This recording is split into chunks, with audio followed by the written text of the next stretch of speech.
it's time for our weekly dose of fashion and style. Today we touch on how shopping has changed since the onset of the global recession, which has hit particularly hard the retail industry. Well, with us, Jessica Michault, the online style editor of the International Herald Tribune. Well, tell us, Jessica, is there any light at the end of this tunnel then? Well, if you mean a light at the end of the tunnel being the glow from your laptop, then yes, there is, because online sales is where we're really seeing any kind of growth, any kind of shift right now for retail and for fashion industries in general. I think a really good example of what we're seeing is France itself. Although it might not be as savvy online as maybe United States or England, a recent survey by the Fashion Institute of France showed that although in the last year there's been a 4% drop in brick and mortar sales, online sales in France have grown 20.5%. So that's quite an increase, and it bodes well for the future. We'll probably have a bigger market share in the future as well online as opposed to brick and mortar stores. If I can break it down for you, it's representing in France now about 5.6% of all household sales for the year, which equals about what you would see spent in department stores in France. So it's quite a big number. Well, explain this. I mean, the internet's been around over a decade now. Why the rise now? Why the change? Well, I think it's actually been a perfect storm with the recession.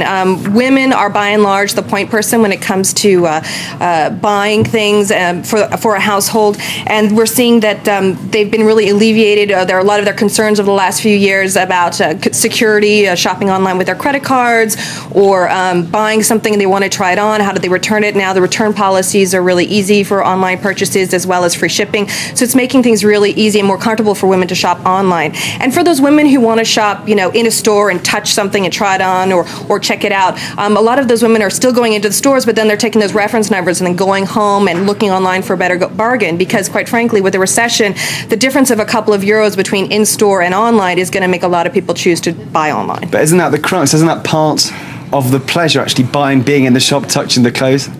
Yeah, exactly. Well, I think that's the next big step for online, is to create more of an interactive and a pleasurable experience online. I think the best example we're seeing online is a website called net-a-porter.com, and this site is only on the web. There's no brick and mortar stores, and it's created a really inclusive and cocooning environment for certainly for a catchy title. Yeah, net-a-porter. It's really lovely. They have like glossy magazines, which you can click on an image and buy it directly.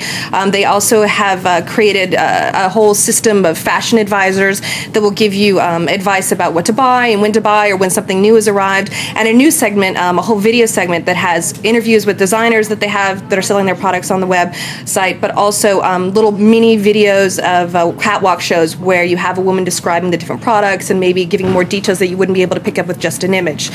Their latest innovation, which is quite clever, and they're always doing this, they're always the ones that are coming up with the most innovative things, is an application for your iPhone, so that women who don't even have the time to get to their laptop can buy and purchase with their phone. And I think phone purchases through the web is going to be the future for many of these websites. Shopaholics will be all the way to bankruptcy very soon. So obviously women are a large part of the people that are buying online, but surely there must be a lot of people who actually are a bit nervous about spending huge amounts of cash online, such huge purchases. Well, again, the security is much better now, but in fact, not really, because it really helps with a lot of different kind of shoppers. There are the shoppers who hate to shop, never want to go into a store. There are shoppers who feel intimidated going into a luxury store and feeling like they're out of their depths.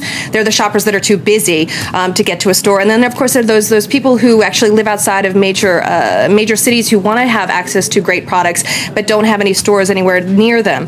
And in fact, these aspirational shoppers that we've seen, who over the last few years were buying the it bag and the designer shoe, are really having a hard time making ends meet, but they still have this taste for luxury. And what they're doing now, we're seeing a real growth online of discount designer sites, one of which is Yoox.com. And Yoox.com has been doing it for quite a long time now. They've been selling past season designer clothes online, but Net-a-Porter again is back because they've just launched a sister site called theoutnet.com, because what they realized was they had two customers coming to their main site. Those that bought immediately, first price, full price, and wanted to have the most expensive thing right away, and those that were waiting for the sales. Now each type of customer has their own site. So that's really great.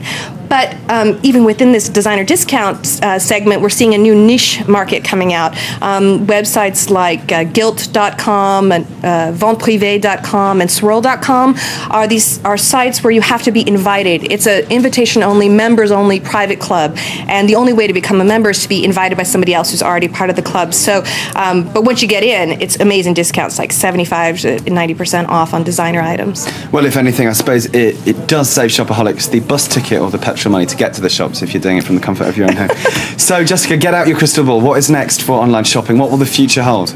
Well, I think in the future, customization is going to be key. Of course, the more proliferation of being able to buy with your cell phone, so you don't even have to log on with your laptop. But also this customization idea where you can go to a site like shirtsmyway.com and create your own shirt. It would work great for you. You could put your own cuff and collar and pocket and color of your shirt, and we've done exactly what you wanted. Is there anything wrong with my shirt? A little more color couldn't hurt.